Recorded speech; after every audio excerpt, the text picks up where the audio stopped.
Halo teman-teman, pernahkah kalian mendengar istilah Smart City? Smart City pada dasarnya merupakan suatu pendekatan baru dalam penyelenggaraan pelayanan publik modern dengan memanfaatkan teknologi, informasi, dan komunikasi. Biasanya, kebanyakan dari kita mengartikan Smart City dengan penggunaan suatu aplikasi atau gawai. Padahal, konsep dari Smart City tidak hanya sebatas itu, melainkan mencakup bagaimana seluruh sistem, mulai dari pemerintah, masyarakat, hingga sektor swasta saling terhubung dan berkolaborasi. Tujuannya untuk apa? Tujuannya sangat jelas. Untuk mewujudkan pelayanan publik yang lebih cepat, efisien, transparan, dan mampu memenuhi kebutuhan masyarakat di era digital seperti saat ini. Nah, dalam video ini, kita akan sama-sama mengulik penerapan konsep Smart City yang ada di Kota Denpasar, salah satu kota yang memiliki komitmen kuat dalam mengembangkan pelayanan digital. Kota Denpasar hadir sebagai smart city dengan kota yang berbasis cerdas, inklusif, dan berkelanjutan. Tujuannya bukan hanya sekedar sebagai wadah teknologi, tetapi sebagai wadah efisien, ramah lingkungan, dan juga partisipatif. Untuk menunjang hal tersebut, maka diperlukan adanya kesiapan melalui 5 pilar. Pilar pertama, infrastruktur digital. Denpasar sudah kuat di sini, di mana Denpasar telah memiliki pusat komando kota yang disebut Damamaya Cyber Monitor. Tujuannya untuk menganalisis data, mengumpulkan data dari berbagai dinas secara real time, sehingga keputusan dapat dibuat dengan cepat dan tepat. Pilar kedua, regulasi. Denpasar masih di tahap awal. Denpasar telah memiliki Master Plan Smart City, tetapi masih perlu penguatan aturan teknis sehingga antar dinas dapat terintegrasi dan berkoordinasi lebih lanjut secara lancar dan data masyarakat terlindungi. Pilar ketiga, kesiapan masyarakat. Denpasar masih di tahap awal, di mana perlu adanya penguatan literasi digital dari masyarakat dengan tidak meninggalkan nilai-nilai lokal dari budaya Bali. Pilar keempat, sumber daya alam dan ekosistem. Denpasar masih di tahap awal, di mana teknologi harus berbasis ramah lingkungan. Implementasinya lewat energi terbarukan, sensor kualitas udara, dan pengelolaan lingkungan berbasis data. Pilar terakhir yaitu smart people. Tentunya sumber daya manusia harus cerdas, baik itu masyarakat maupun pemerintah. Aparatur pemerintah tentunya harus melek data, cepat tanggap, dan juga mampu berinovasi dalam pelayanan publik.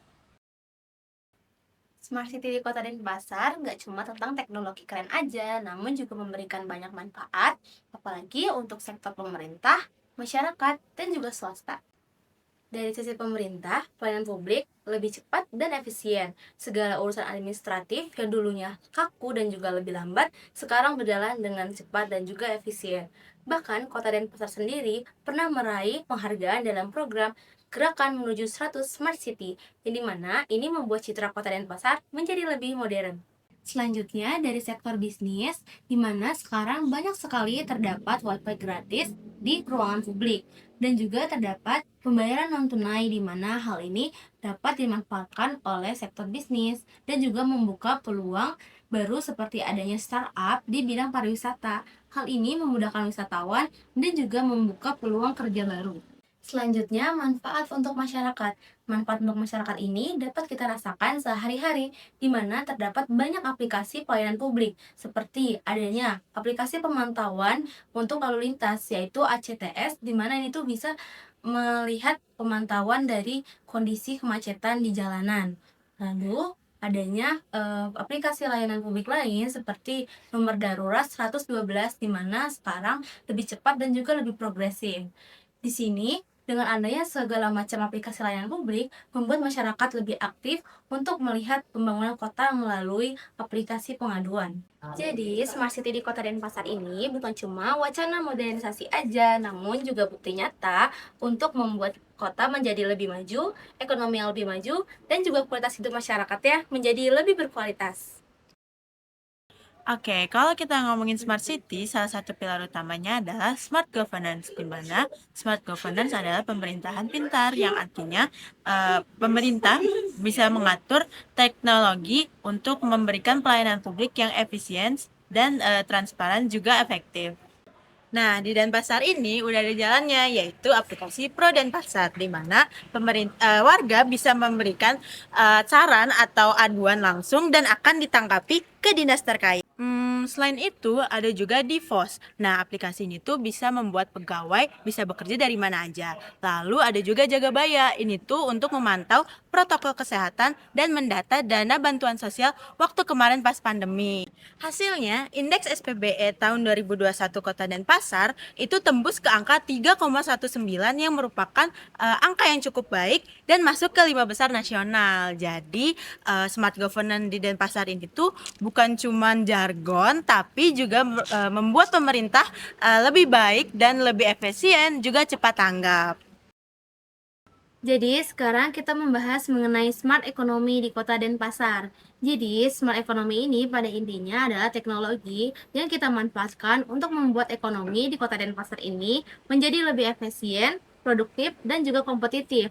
Nah, Kota Denpasar sendiri memiliki beberapa program-program dalam bidang smart economy. Pertama, adanya program Heritage City Tour, di mana ini bukan cuma sekedar wisata, namun juga mengembangkan kembali ekonomi lokal melalui program Medokoran, di mana di sini para kusir mendapatkan gaji tetap dan juga rute tetap untuk para wisatawan. Nah, Kota Denpasar sendiri nggak cuma menaikkan wisata, namun juga mengembangkan kembali dari ekonomi lokal para rakyatnya. Selanjutnya ada pembayaran non tunai atau QRIS. Jadi di sini sistem pembayaran secara digital di mana kamu cukup scan lalu transaksi tercatat dengan otomatis. Nah, di Kota Denpasar sendiri kamu tidak perlu lagi nih adanya transaksi secara tawar-menawar. Cukup melakukan scan aja dan semuanya sudah beres. Dan yang gak kalah penting, adanya sosialisasi UMKM dan promosi digital, di mana di sini tuh para pelaku usaha diajarkan bagaimana cara mencatat keuangan dengan baik dengan menggunakan NPWP. Dan mereka juga diajarkan bagaimana caranya berdagang atau berjualan menggunakan platform e-commerce. Di sini tuh hasilnya terbukti nyata dengan adanya produk lokal semakin kuat daya saingnya dan juga semakin bagus kualitasnya. Jadi jelas, smart economy di Kota Denpasar itu bukan cuma teknologi, namun pemanfaatan teknologi tersebut untuk mendorong adanya UMKM, pariwisata, dan juga masyarakat bisa naik kelas di era digital. Pernah kepikiran nggak sih kalau sebuah kota itu perlu layaknya sebuah branding seperti sebuah produk? Nah, disinilah konsep smart branding dalam smart city diterapkan. Intinya kota menggunakan teknologi, informasi, dan komunikasi untuk memperkenalkan potensi mereka. Bukan cuma orang, tapi dapat budaya, alam, dan juga tempat-tempat ikonik bisa dipromosikan.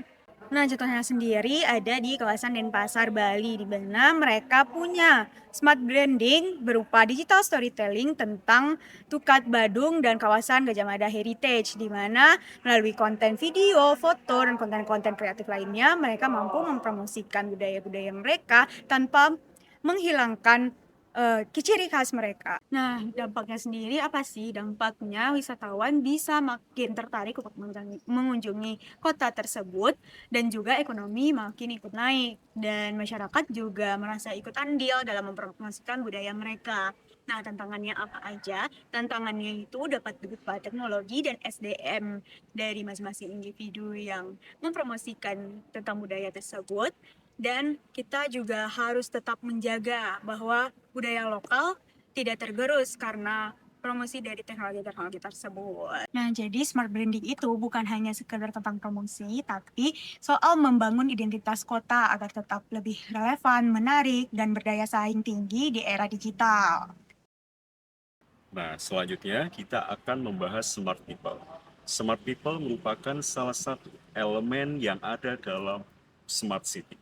Smart people lebih berfokus pada peningkatan kualitas sumber daya manusia melalui pemanfaatan teknologi.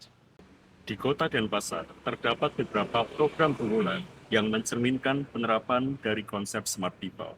Pertama, ada rapor online, sebuah inovasi yang memungkinkan orang tua memantau hasil laporan belajar anak mereka tanpa harus memilih pembagian rapor secara manual. Program unggulan kedua yang dimiliki oleh Kota Denpasar adalah absensi wajah, yaitu sistem presensi berbasis pengenalan wajah. Kehadiran siswa dapat tercatat secara real-time, bahkan tingkat keterlambatan mampu dicatat hingga hitungan per detik. Fitur ini akan memberikan ketenangan bagi orang tua karena mereka bisa mengakses informasi apakah anak mereka sudah datang ke sekolah atau belum melalui fitur ini. Akan tetapi, terdapat tantangan dalam penggunaan fitur ini, yaitu biaya yang relatif masih tinggi dan kesiapan sekolah yang belum rata. Rumah Pintar Denpasar merupakan pusat literasi digital sekaligus ruang untuk menumbuhkan kreativitas masyarakat. Fasilitas ini menyediakan akses internet gratis, layanan multimedia, radio mini, dan juga pemutaran film-film lokal. Rumah Pintar Denpasar bukan hanya sekadar tempat belajar, melainkan ruang untuk menumbuhkan kreativitas masyarakat agar lebih inovatif tanpa meninggalkan akar-akar budaya lokal. Melalui program-program unggulan tersebut, Kota Denpasar menunjukkan komitmen yang serius untuk membangun smart people. Walaupun memang masih terdapat sejumlah tantangan, akan tetapi hasil yang dicapai cukup nyata. Kualitas SDM meningkat, literasi masyarakat semakin berkembang, dan kota lebih siap untuk bersaing di tingkat global. Selanjutnya, kita akan bahas salah satu pilar penting lain dari Smart City, yaitu Smart Living. Nah, jadi pada intinya, Smart Living itu akan membuat penduduk kota menjadi nyaman, sehat, dan juga aman, tentunya lewat teknologi. Di bidang kesehatan ada program Damakesmas yang mengurus urusan gawat darurat yang bisa kita panggil lewat nomor ponsel darurat. Dan juga ada untuk dari segi keamanan dan juga mitigasi bencana, yaitu aplikasi dari web Dama Bencana, di mana dalam web ini kita bisa mengakses info bencana terdekat dan juga daerah yang berpotensi bencana. Dan untuk aplikasinya, kita juga bisa melaporkan jika ada bencana yang ada di sekitar kita pada pemerintah agar dapat direspon secara langsung. Uniknya, Smart Living di Denpasar juga menyentuh sisi sosial dan budaya, di mana di sini ada Raditya, yaitu radio inklusi untuk disabilitas, lanjut usia, dan juga bahkan anak muda. Ditambah ada juga pembangunan taman kota dan juga ruang terbuka hijau agar kota tetap nyaman. Nah, untuk tantangan tentu masih ada, seperti adanya aplikasi yang masih sering error, digital untuk lanjut usia, sampai isu keamanan kota. Akan tetapi pemerintah tidak diam saja. Mereka mengadakan edukasi literasi digital, forum Smart City, perbaikan infrastruktur, bahkan patroli keamanan. Jadi, Smart Living di Kota Denpasar bukan cuma soal perihal canggih-canggihan teknologi saja, tapi juga bagaimana kita membuat kota menjadi lebih manusiawi, inklusif, dan layak huni. Nah, pilar selanjutnya yang akan dibahas adalah Smart Environment, yaitu penggunaan teknologi untuk menjaga lingkungan kota. Nah, dengan penggunaan sensor, IoT, dan juga teknologi digital, pemerintah lebih mudah untuk memantau kualitas tanah, udara, dan air, dan juga pengelolaan sampah yang lebih berkelanjutan. Sayangnya, di Denpasar sendiri, pilar ini masih menjadi yang terlemah. Banyak tantangannya, misalnya penimbunan sampah plastik karena pariwisata dan juga konsumsi lokal.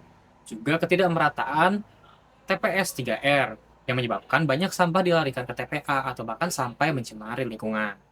Nah, masalah lainnya ada juga dari kualitas udara yang indeksnya bisa mencapai tingkat sedang atau bahkan tidak sehat bagi yang sensitif. Dan juga ada resiko banjir, abrasi, dan dampak lingkungan yang semakin terasa. Usahanya tentu juga sudah ada, seperti digitalisasi bank sampah, Budoscan, revitalisasi TPRS 3R, juga penggunaan sensor kualitas udara. Dan juga, tapi hambatannya masih ada, yaitu seperti mahalnya sensor, juga sulitnya koordinasi antar lembaga, dan juga perubahan sikap masyarakat yang masih belum rata. Jadi, smart environment bukan hanya soal teknologi saja, tapi juga soal kesadaran dan juga komitmen agar Denpasar menjadi kota pariwisata yang sehat dan berkelanjutan.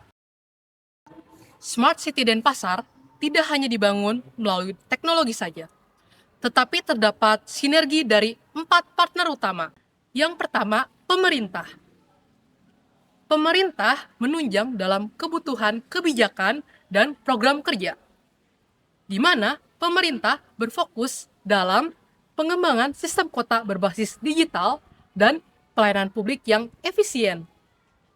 Denpasar berhasil meraih nilai tertinggi dalam program gerakan 100 Smart City di tahun 2020. Yang kedua, akademisi. Universitas Udayana turut serta membantu dalam penyusunan Master Plan Smart City. Hal ini berguna untuk penguatan kajian ilmiah, serta relevan dengan kebutuhan lokal, dan berorientasi dengan keberlanjutan. Yang ketiga, industri teknologi. Perusahaan Telkom dan Telkomsel membantu dalam menyediakan layanan digital, pelatihan masyarakat, dan jaringan 5G. Hal ini membantu pertumbuhan ekonomi lokal, serta memperluas akses teknologi untuk masyarakat. Yang terakhir, yaitu media. Media berfungsi sebagai penghubung antara pemerintah dan masyarakat. Media berguna untuk memberikan berbagai informasi, membangun citra kota, serta meningkatkan partisipasi publik.